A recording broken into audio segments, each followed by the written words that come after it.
I think I'm with John Carpenter at this one. I think Halloween ended for me in 1978 when the first movie ended.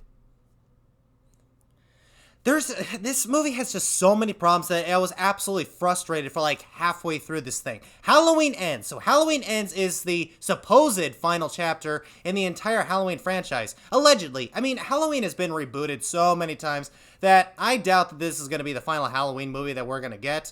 But in this one, it's been 4 years since Michael Myers had his big rampage throughout the town, and in this movie, we're still waiting because he doesn't show up until the final moments of this movie. Instead, he's being replaced by this one kid who is dating Laurie's granddaughter. He is also a killer. And Laurie has a very big mistrust with him. And in one scene in particular, she either really wants to help him or she wants him to go away. I don't know, but I don't really know. Whoever wrote this thing is not a very good writer. I mean, this writer should have been either kicked out the front door or thrown out the 5th-story balcony because this was terrible. And not only was that terrible, but the editing itself was just completely off. I mean, as a filmmaker myself, that is just a major problem for me. You would also notice in my reviews that I don't really do editing because I believe that in a one take, that's how a person could really explain their entire feelings in one go.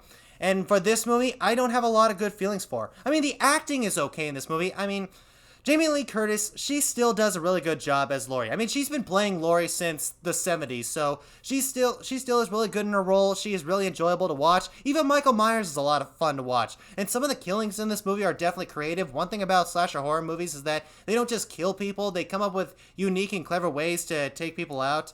So that's also in this movie, but the problem is that's only the last 5/6 of this movie, and the rest of it is just this drama of this one kid that either has the Michael Myers look or just the I don't know, the evil elements that Michael Myers has him kill people. I don't know what they were going with on this, but whatever it was just absolutely jarring to watch. I mean, the interesting thing about Michael Myers in the very first movie is that he was a complete enigma. He is like basically the main character next to Laurie, and we don't know much about him. Why did he kill his sister? Why did he target these teens? Why did he choose to escape the asylum after 15 years on Halloween night? We don't know. How can he survive being stabbed in the heart and getting up afterwards? We don't know. That was the great thing about Michael Myers, is that we don't know that much about him. That's probably what made him a lot more interesting and a lot more terrifying at the same time. I mean, when you come up with other slasher horror movie characters such as Freddy Krueger, he is killing kids in their dreams as revenge of their parents killing him in the past, and Jason Voorhees is killing people because for his mother. As for Leatherface himself, he's killing people because they're either breaking into his home or his family are just a bunch of crazies. Heck, even Jigsaw in the Saw movies, he captures people that have either done bad things or people who just don't want to live anymore. So they all have motives. With Michael Myers, you can't really tell what his motive is, and that's what made him one of the most fascinating serial killers in slasher horror movie history. So just to bring up all of these elements and all of these background characteristics for him, just for me, kind of ruined his character.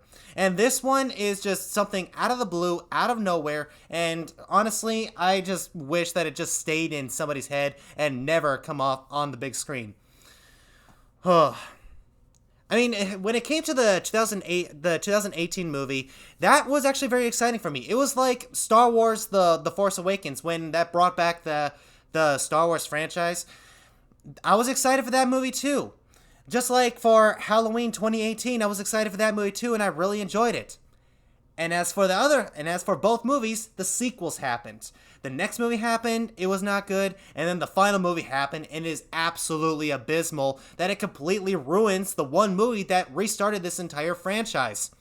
So in other words, what was the point of all of this? And with the 2018 movie basically rebooting all of the sequels, it would be Halloween #1 that came out in 1978, then Halloween 2018, and no other movies in between. This is where the next sequel is. If you think that this movie is going to be the ending to a once great classic, you are sadly mistaken in my book. This is the second slasher horror movie sequel that I have reviewed this year. The first one being the 2022 Texas Chainsaw Massacre movie that came out on Netflix. I already did that review on this channel. You can always check out my opinion anytime.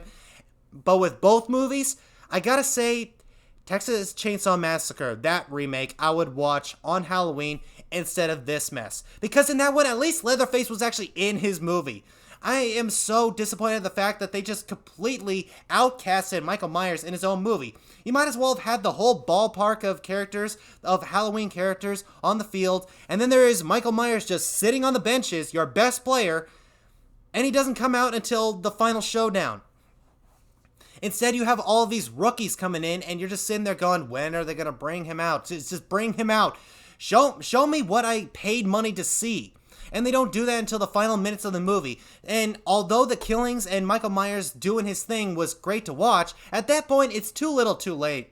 At that point, I mean, this is not the first slasher horror movie that doesn't have the main serial killer in it. I mean, in the very first Friday the 13th movie, it was his mother doing the killings and not Jason Voorhees.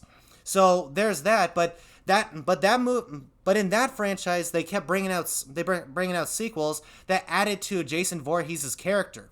His mother was a psychopath, and therefore he continues to continue his slasher ways to whoever comes to this camp to honor his mother. And then a few movies later, he finally gets the hockey mask. He builds his character. That's what keeps the Friday the 13th movie franchise.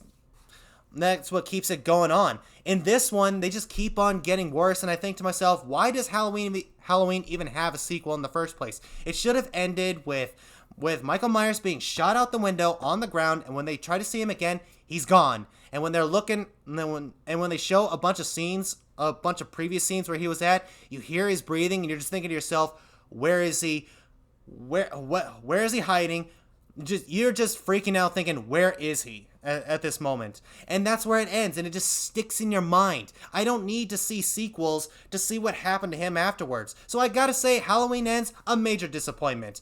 Honestly, they should have read over the script and thought to themselves, there is no way people are going to think this is a Halloween movie. We should just scrap this idea. So I gotta say, Halloween Ends is most definitely trash. That is a shame, because Halloween is one of my favorite slasher horror movies out there, and this is how they choose to end it. Come on, really? But either way, those are my thoughts. So Halloween Ends. Have you guys seen it? What did you think of it? Whatever you thought, comment them down below. Also, don't forget to leave a like, subscribe, and share my videos as much as possible so I can finally get monetized enough to challenge other reviewers to do the 1001 movie challenge. And I'll see you in the next video.